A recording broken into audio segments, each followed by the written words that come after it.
بسم اللہ الرحمن الرحیم۔ السلام علیکم ورحمۃ اللہ وبرکاتہ۔ نحمدہ ونصلی علی رسولہ الکریم، اما بعد۔ نماز کے بعد تسبیح پڑھنے کا ثواب، نماز کے بعد کی تسبیحات۔ محترم ناظرین، ہمارا اعمال نامہ گناہوں سے بھرا پڑا ہے، لیکن اللہ پاک فرماتا ہے گناہ کر کے مایوس نہ ہونا، تھوڑا شرمندہ ہو جانا، تھوڑا رو لینا، معافی مانگ لینا، نیک عمل بھی کر لینا، میں سارے گناہ معاف کر دوں گا۔ مجھے کوئی پرواہ نہیں۔ گناہوں سے پاک صاف ہونے کے لیے، گناہوں کو دھونے کے لیے نبی کریم صلی اللہ علیہ وسلم نے ایک نہایت آسان عمل بتا دیا ہے، لیکن یہ عمل صرف وہی انسان کر سکتا ہے جو نماز پنجگانہ کا پابند ہے، اس لیے کہ یہ عمل نمازوں کے ساتھ ہی خاص ہے۔ حضرت ابو ہریرہ رضی اللہ تعالی عنہ بیان کرتے ہیں کہ رسول اللہ صلی اللہ علیہ وآلہ وسلم نے فرمایا کہ جو شخص ہر نماز کے بعد 33 مرتبہ سبحان اللہ، 33 مرتبہ الحمدللہ، 33 مرتبہ اللہ اکبر کہے تو یہ 99 ہو جائیں گے۔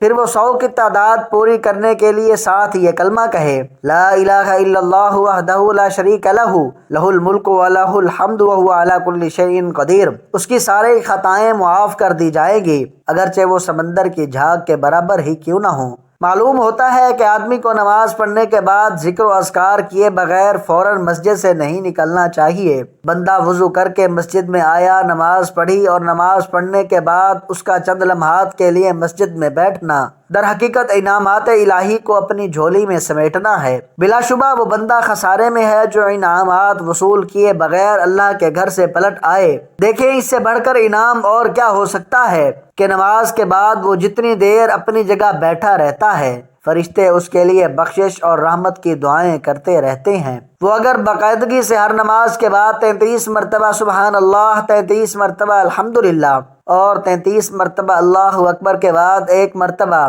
لا الہ الا اللہ وحدہ لا شریک لہ، لہ الملک ولہ الحمد وہو علی کل شیء قدیر پڑھ لے تو قضاء و قدر سے اس کے لیے تمام گناہوں کی معافی لکھ دی جاتی ہے۔ بلکہ اگر کوئی چاہتا ہے لیکن اسے اللہ کی راہ میں صدقہ خیرات کیے بغیر صدقہ کرنے والوں سے بڑھ کر اجر و ثواب مل جائے تو اسے ہر نماز کے بعد مذکورہ عمل محبت و خلوص سے کر لینا چاہیے۔ اللہ رب العزت اسے اجر و ثواب میں مال والوں سے بھی بڑھا دیں گے۔ ایک ایسی تسبیح جسے پڑھنے میں زیادہ ٹائم نہیں لگتا اور پڑھنے میں مشکل بھی نہیں ہے، لیکن اس چھوٹی سی تسبیح پر اللہ تعالیٰ کیا ثواب عطا کرتا ہے، کتنا اجر عطا کرتا ہے۔ اللہ تعالیٰ کے نبی صلی اللہ علیہ وآلہ وسلم نے یہی بتایا ہے۔ ہمیں اگر کوئی کہے آپ نے پوری رات جاگنا ہے، اس کے لیے آپ کو 1,00,000 روپیہ ملے گا اگر ہم سخت نیند میں ہوں اور نیند کی وجہ سے ہماری حالت بری ہو رہی ہو، لیکن پھر بھی ہم پوری رات ضرور جاگیں گے۔ اس کی وجہ کیا ہے؟ 1,00,000 کی قیمت ہمارے ذہن میں ہے،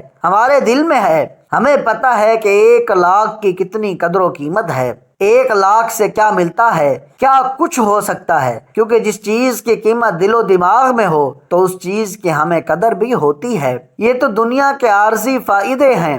آج یہ پیسہ ہمارے پاس ہے، کل کسی اور کے پاس ہوگا۔ یہ پیسہ، یہ دولت کسی کے ساتھ وفا نہیں کرتا، لیکن اللہ کے نبی صلی اللہ علیہ وآلہ وسلم نے جو تسبیحات ہمیں بتائی ہیں، اگر ہم وہ پڑھیں تو ہمیں ان کے دنیا میں بھی فائدے ملتے ہیں، اور آنے والے جو آخرت ہے، ہماری اگلی زندگی ہے، اس کے اندر ہمیشہ کے لیے ہمارے کام آئیں گے۔ صحیح مسلم کے اندر ایک حدیث ہے کہ اللہ کے پیارے نبی صلی اللہ علیہ وسلم نے فرمایا، کیا تم میں سے کوئی آدمی اس بات سے عاجز ہے کہ وہ ہر روز ہر دن 1,000 نیکی حاصل کرے؟ نبی پاک صلی اللہ علیہ وآلہ وسلم کے پاس ایک آدمی بیٹھا تھا۔ وہ آدمی آپ صلی اللہ علیہ وآلہ وسلم سے پوچھنے لگا، اے اللہ کے نبی صلی اللہ علیہ وسلم، کیا ہم میں سے کوئی ایسا آدمی ہے جو 1,000 نیکیاں روزانہ کر لے؟ تو آپ صلی اللہ علیہ وسلم نے فرمایا، جو آدمی 100 مرتبہ سبحان اللہ کہے تو اس کے لیے 1,000 نیکیاں لکھ دی جاتی ہیں اور اس کے 1,000 گناہ مٹا دیے جاتے ہیں۔ اس کے لیے آپ صلی اللہ علیہ وسلم نے کوئی لمبا ذکر نہیں بتایا، بلکہ کیا فرمایا؟ 100 مرتبہ سبحان اللہ کہے 1,000 نیکیاں بھی ملیں گی، 1,000 گناہ بھی معاف ہوں گے۔ نیکیاں کمانے کا کتنا ہی آسان طریقہ ہے۔ 100 مرتبہ سبحان اللہ پڑھنا پہ کتنا وقت لگتا ہے، لیکن اس کا اجر کتنا زیادہ ہے۔ اگر اس اجر کی قدر و قیمت ہمارے دل میں ہوگی، ہمیں پتہ ہوگا کہ اس اجر سے کیا ملے گا، اللہ ملے گا، جنت ملے گی، تو پھر ہم 100 مرتبہ تو کیا زیادہ سے زیادہ سبحان اللہ پڑھیں گے، کیونکہ سبحان اللہ پڑھنے کا ثواب ہی ثواب ہے۔ تو اس لیے آپ بھی روزانہ زیادہ نہیں تو کم سے کم 100 مرتبہ سبحان اللہ پڑھ لیں۔ ایک حدیث پر بھی عمل ہو جائے گا اور ثواب بھی مل جائے گا۔ محتاج اور نادار لوگ نبی کریم صلی اللہ علیہ وآلہ وسلم کے پاس آئے اور کہنے لگے، مالدار دولت مند لوگوں نے بلند درجات کما لیے اور ہمیشہ ہمیشہ کا چین لوٹ لیا، اور ہماری ہی طرح نماز پڑھتے ہیں، ہماری ہی طرح روزہ رکھتے ہیں، اور ان کے پاس مال و زر اس کے علاوہ ہے جس کے ساتھ وہ عمرہ کرتے ہیں، جہاد اور صدقہ کرتے ہیں، اور ہم محتاجی کی وجہ سے ان کاموں کو نہیں کر سکتے۔ آپ نے فرمایا، تم کو ایسی بات نہ بتاؤں کہ اگر تم اس کو کرو گے تو آگے بڑھنے والوں کو پکڑ لو گے، اور جو تمہارے پیچھے ہیں ان میں سے کوئی تمہیں نہیں پا سکے گا، اور تم اپنے زمانہ والوں میں سب سے اچھے ہو جاؤ گے۔ تمہاری برابری صرف وہی کر سکے گا جو تمہارے جیسا عمل کرے گا۔ تم ہر نماز کے بعد 33 مرتبہ سبحان اللہ، الحمدللہ اور اللہ اکبر کہہ لیا کرو۔ پھر ہم لوگوں نے اس حدیث میں اختلاف کیا۔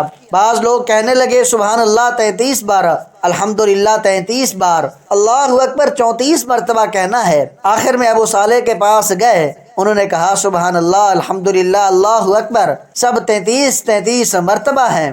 حضرت ابو ذر رضی اللہ تعالی عنہ سے روایت ہے کہ نبی کریم صلی اللہ علیہ وآلہ وسلم کے چند صحابہ نے نبی کریم صلی اللہ علیہ وآلہ وسلم سے عرض کی، یا رسول اللہ، مال و دولت والے اجر و ثواب میں بڑھ گئے، اس لیے کہ وہ اسی طرح نماز پڑھتے ہیں جس طرح ہم پڑھتے ہیں، وہ اسی طرح روزہ رکھتے ہیں جیسے ہم روزہ رکھتے ہیں، لیکن ان کے ساتھ وہ اپنے زائد مالوں سے صدقہ دیتے ہیں۔ آپ صلی اللہ علیہ وسلم نے فرمایا، تمہارے لیے بھی تو اللہ نے صدقہ کا سامان کر دیا ہے، تسبیح صدقہ ہے، اور تکبیر صدقہ ہے، اور تحمید صدقہ ہے، اور لا الہ الا اللہ کہنا صدقہ ہے، اور اچھی بات سکھانا صدقہ ہے، بری بات سے روکنا صدقہ ہے۔ لوگوں نے عرض کیا، یا رسول اللہ صلی اللہ علیہ وآلہ وسلم، ہم میں سے کوئی آدمی اپنی شہوت پوری کرتا ہے، اپنی بیوی سے صحبت کرتا ہے، کیا اس میں بھی اجر ہے؟ آپ صلی اللہ علیہ وسلم نے فرمایا، کیوں نہیں؟ دیکھو تو اگر اسے حرام میں صرف کر لے تو کیا اس پر وبال نہیں ہوگا؟ اسی طرح جب حلال میں صرف کرتا ہے تو ثواب ہوتا ہے۔ اور مذکورہ تعداد میں تسبیحات و تکبیرات پڑھنے کا ایک اور فائدہ یہ ہوتا ہے کہ آدمی اگر رات کو سونے سے پہلے اس عمل کو دہرائے تو اس کی دن بھر کی تھکاوٹ کا فوراً خاتمہ ہو جائے گا اور نئے سرے سے حشاش بشاش ہو جائے گا۔ حضرت علی کرم اللہ وجہ الکریم سے روایت ہے کہ حضرت فاطمہ رضی اللہ تعالی عنہا نے یہ شکوہ کیا کہ چکی پیسنے سے ان کے ہاتھ پر نشان پڑ گیا ہے، اور نبی کریم صلی اللہ علیہ وآلہ وسلم کے پاس ایک غلام مانگنے کے لیے آئیں۔ اتفاق سے نبی کریم صلی اللہ علیہ وسلم نہ ملے تو انہوں نے حضرت عائشہ رضی اللہ تعالی عنہا سے اپنے آنے کا مقصد بیان کر دیا اور چلی آئیں۔ جب نبی کریم صلی اللہ علیہ وآلہ وسلم تشریف لائے تو حضرت عائشہ رضی اللہ تعالی عنہا نے آپ سے حضرت فاطمہ رضی اللہ تعالی عنہا کے آنے کا ذکر کیا۔ حضرت علی رضی اللہ تعالی عنہ بیان کرتے ہیں کہ نبی کریم صلی اللہ علیہ وسلم ہمارے پاس اس وقت تشریف لائے جب ہم اپنے بستروں میں سونے کے لیے جا چکے تھے۔ میں نے آپ کو دیکھ کر اٹھنا چاہا لیکن آپ نے فرمایا، اٹھو نہیں، اپنی جگہ رہو۔ آپ تشریف لا کر ہم دونوں کے بیچ میں بیٹھ گئے۔ میں نے آپ کے پاؤں کی ٹھنڈک اپنے سینے میں محسوس کی۔ آپ نے فرمایا، میں تم دونوں کو ایسی ترکیب نہ بتاؤں جو تمہارے لیے ایک خدمتگار سے بڑھ کر ہو۔ جب تم دونوں اپنی خواب گاہ میں اپنے بچھونوں پر جانے لگو تو 33 مرتبہ اللہ اکبر کہو، 33 مرتبہ سبحان اللہ کہو، اور 33 مرتبہ الحمدللہ کہو۔ یہ عمل تمہارے لیے ایک خدمتگار ثابت ہوگا۔ اللہ پاک سے دعا ہے کہ اللہ پاک ہمیں زیادہ سے زیادہ ذکر و اذکار کرنے کی توفیق عطا فرمائے، آمین ثم آمین۔ محترم ناظرین، آج کی میری اس انفارمیشن ویڈیو کو لائک اور میرے اسلامی چینل باب روشنی کو سبسکرائب کر دیجئے۔ جزاک اللہ خیرا کثیرا۔